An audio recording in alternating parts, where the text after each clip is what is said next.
अस्सलाम वालेकुम students. First year के हम रिवीजन सीरीज कर रहे हैं। लास्ट लेक्चर में हमने 5.1 एक्सरसाइज की बेसिक डेफिनेशंस की थी और उसके साथ में हमने उसके दो क्वेश्चंस ट्राई किए थे। आज हम एक या दो क्वेश्चन ट्राई करेंगे 5.1 का एंड देन 5.2 का क्वेश्चन करेंगे। उसी तरह से आज हमारा ये चैप्टर कंप्लीट हो जाएगा। तो सबसे पहले हमारा 5.1 में सबसे पहला पार्शियल फ्रैक्शन में हमारा सबसे पहला स्टेप जो होता है वो पहले हमने चेक करना होता है कि जो फ्रैक्शन है वो प्रॉपर फ्रैक्शन है या इम्प्रॉपर फ्रैक्शन है। सो अगर आप क्वेश्चन नंबर 7 में देखें, ऊपर x की पावर 2 आ रही है, नीचे 3x मल्टीप्लाई हो रहे हैं, मीन्स x क्यूब। तो ये हमारी प्रॉपर फ्रैक्शन है। सेम क्वेश्चन नंबर 8, ऊपर भी 3x मल्टीप्लाई हो रहे हैं, नीचे भी 3x मल्टीप्लाई हो रहे हैं, x क्यूब आ गया। तो ये इम्प्रॉपर फ्रैक्शन है। तो फिर इम्प्रॉपर फ्रैक्शन में क्या होता है, आपको सबसे पहले फ्रैक्शंस को डिवाइड आउट करना पड़ता है। आज हम क्वेश्चन नंबर 10 ट्राई करेंगे। x+1 and x-1 square. हमारा क्वेश्चन नंबर 10 है x+1 और x-1 स्क्वायर। इन इन क्वेश्चन में अगर न्यूमरेटर डिनोमिनेटर में अगर कोई फैक्टर कैंसिल आउट हो रहा है तो आप इसको कैंसिल आउट कर सकते हैं। ठीक है।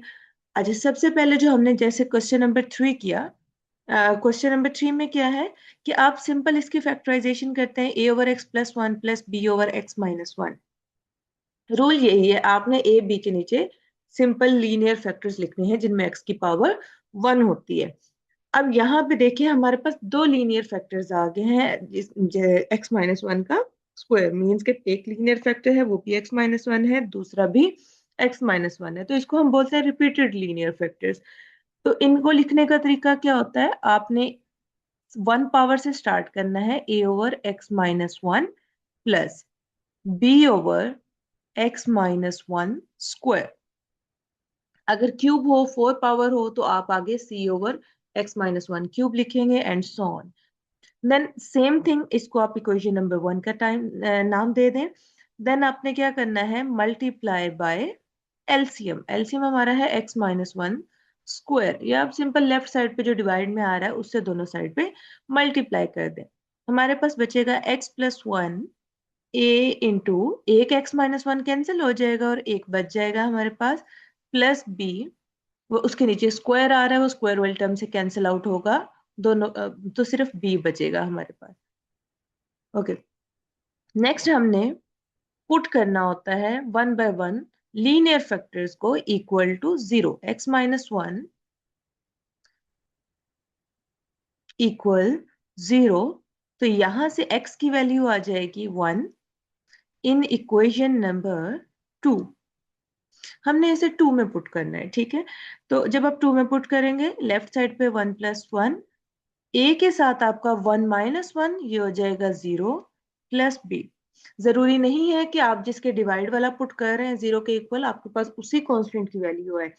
जहां पे पावर ज्यादा हो जाती है, एक्स स्क्वायर आ जाता है या होल स्क्वायर होल क्यूब आ जाता है, वहां पे ये वैल्यूज डिफरेंट हो जाती है। तो यहां से हमारे पास बी की वैल्यू आ जाएगी इक्वल्स 2।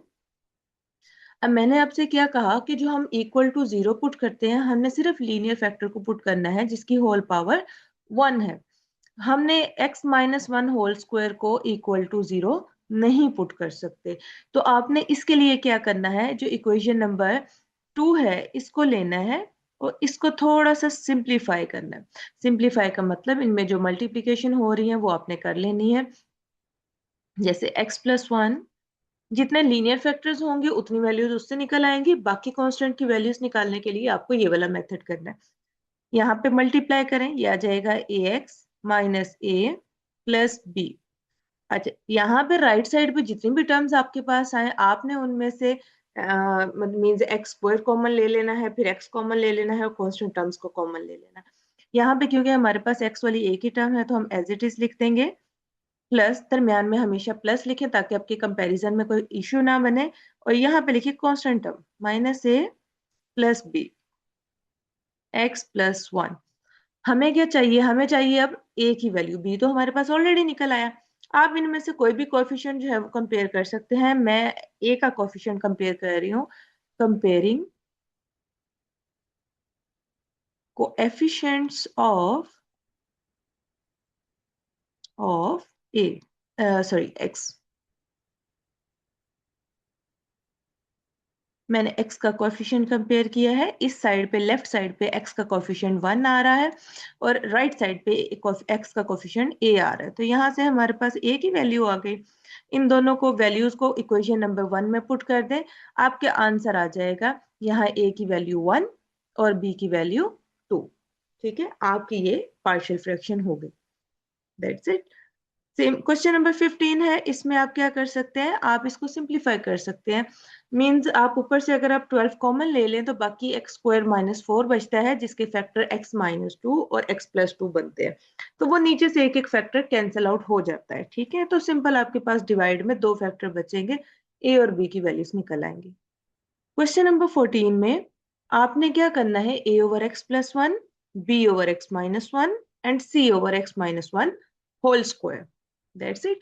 अगर इस एक्सरसाइज में आपको कोई भी इश्यू होता है आप कमेंट कर दें, मैं आपको उसको एक्सप्लेन कर दूंगी। ओके स्टूडेंट्स, नेक्स्ट हम एक क्वेश्चन ट्राई करेंगे 5.2 एक्सरसाइज का।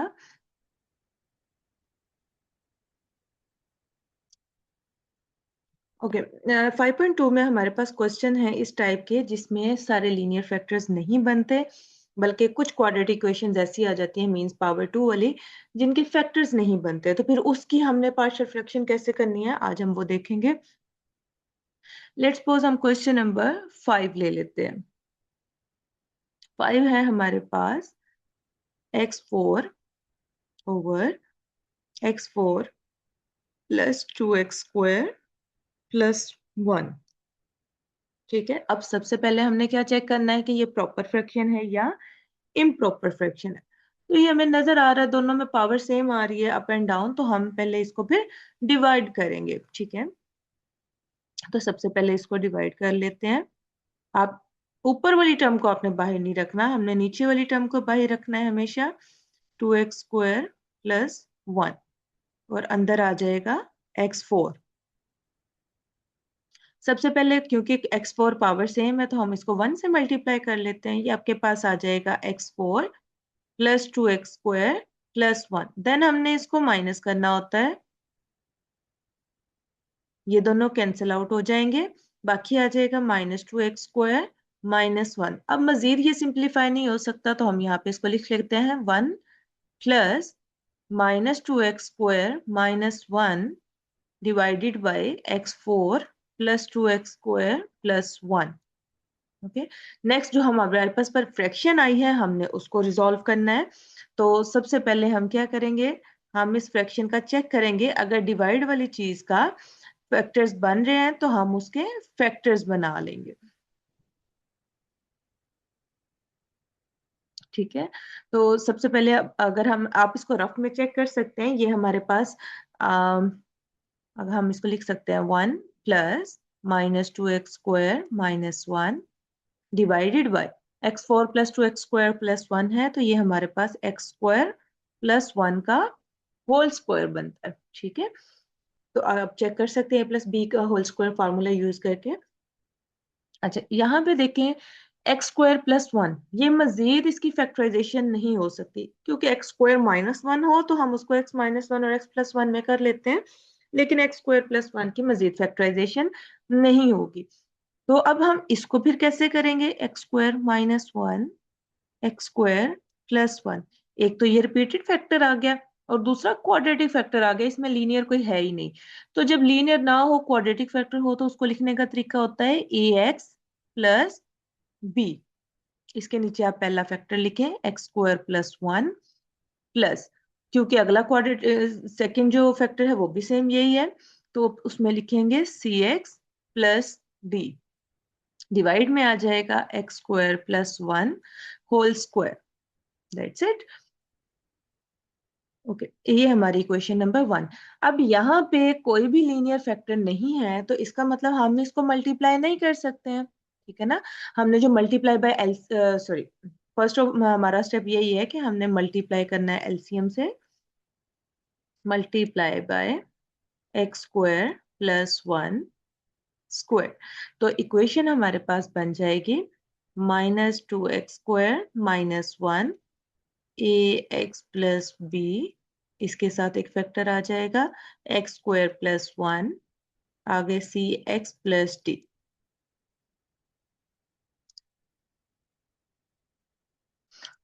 अच्छा, नेक्स्ट हमारा क्या काम होता है, हमने लीनियर फैक्टर को इक्वल टू 0 पुट करना होता है, और अब चूंकि लीनियर फैक्टर हमारे पास नहीं है, तो ये दोनों क्वाड्रेटिक फैक्टर हैं, तो हम इनको 0 के इक्वल पुट नहीं करेंगे। अब यहाँ से हमारा सारा काम जो होता है वो कंपैरिजन से होता है, ठीक है। अब ये वो मेथड है कि जब आपके पास लीनियर फैक्टर ना हो तो फिर आप कैसे कांस्टेंट की वैल्यूज फाइंड आउट करेंगे। अब आपने क्या करना है, इक्वेशन नंबर 2 की राइट साइड को सिंप्लीफाई कर लेना है। इसको मल्टीप्लाई करें, ये आपका आ जाएगा ax³ plus ax, bx² plus b plus cx plus d। इनमें जिन टर्म्स में x³ कॉमन आ रहा है वो ले लें, यहाँ सिर्फ एक ही टर्म है। फिर x² वाली टर्म्स को कॉमन ले लें, वो भी एक ही आ रही है। देन x वाली टर्म्स को कॉमन लें, वो आ रहा है आपके पास a प्लस सी, दरम्यान में हमेशा प्लस ही लिखें, और ये आएगा b plus d constant term. अब हम लेफ्ट और राइट साइड को कंपेयर करेंगे और वन बाय वन सारे कॉन्स्टेंट्स की वैल्यूज निकालेंगे। यहाँ पे लिखें कंपेयरिंग कोएफिशिएंट्स ऑफ, ऑफ के आगे कुछ भी लिखने की जरूरत नहीं है, आप यहाँ पे वन बाय वन कर सकते हैं। हम पहले क्या करेंगे, x³ का कोफिशिएंट कंपेयर कर लेते हैं। x³ लिखे, साथ ये दो डॉट्स लगाएं। लेफ्ट साइड पे x³ है ही नहीं, तो यहाँ पे 0 आ जाएगा। इक्वल में राइट साइड पे x³ का कोफिशिएंट है a, तो ये a की वैल्यू आ गई। देन आप x² का कोफिशिएंट कंपेयर करें, लेफ्ट साइड पे -2 आ रहा है, राइट साइड पे b आ रहा है, तो ये आपके पास b की वैल्यू आ गई। लेफ्ट साइड पे फिर x का कंपेयर कर लें, वन बाय वन सारी पावर्स के कोफिशिएंट कंपेयर कर लें। लेफ्ट साइड पे x का कोफिशिएंट नहीं है तो आप 0 लिखेंगे। राइट साइड पे x का कोफिशिएंट आ रहा है a प्लस सी, a भी 0 है, यहाँ पे हमने देखा a 0 है, तो यहाँ से c की वैल्यू भी 0। फिर कांस्टेंट टर्म को कंपेयर कर लें, आप कांस्टेंट भी लिख सकते हैं और x की पावर 0 भी लिख सकते हैं। यहाँ पे कांस्टेंट टर्म -1 आ रही है, राइट साइड पे कांस्टेंट टर्म आ रही है b प्लस डी, तो b की वैल्यू हमारे पास है -2, पुट करें प्लस डी, -2 उस साइड जाके +2 हो जाएगा, तो ये d की वैल्यू आपके पास आ जाएगी 1।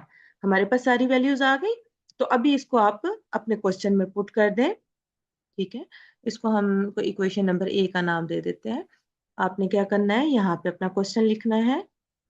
Equation number A become x4 over x4 2x² plus 1, हमारा था ax प्लस b, a तो 0 हो गया, प्लस b वो उसकी जगह -2 आ जाए, बल्कि पहले आपने जो आपके डिवाइड में आया है हमारे पास 1, जो भी ये वाला आंसर होता है डिवाइड में, सबसे पहले आपने ये लिखना है, फिर इसकी पार्शियल फ्रैक्शन लिखनी है। तो ये 1 आएगा प्लस b की वैल्यू -2 आ गई, डिवाइडेड बाय x² प्लस 1, फिर सी एक्स प्लस डी है, सी 0 हो गया, तो डी की value 1 over x² plus 1 square. ये सारा क्वेश्चन सॉल्व हो गया। आप इसको अच्छे से चेक कीजिए, जो नहीं समझ आता वो आप बता सकते हैं।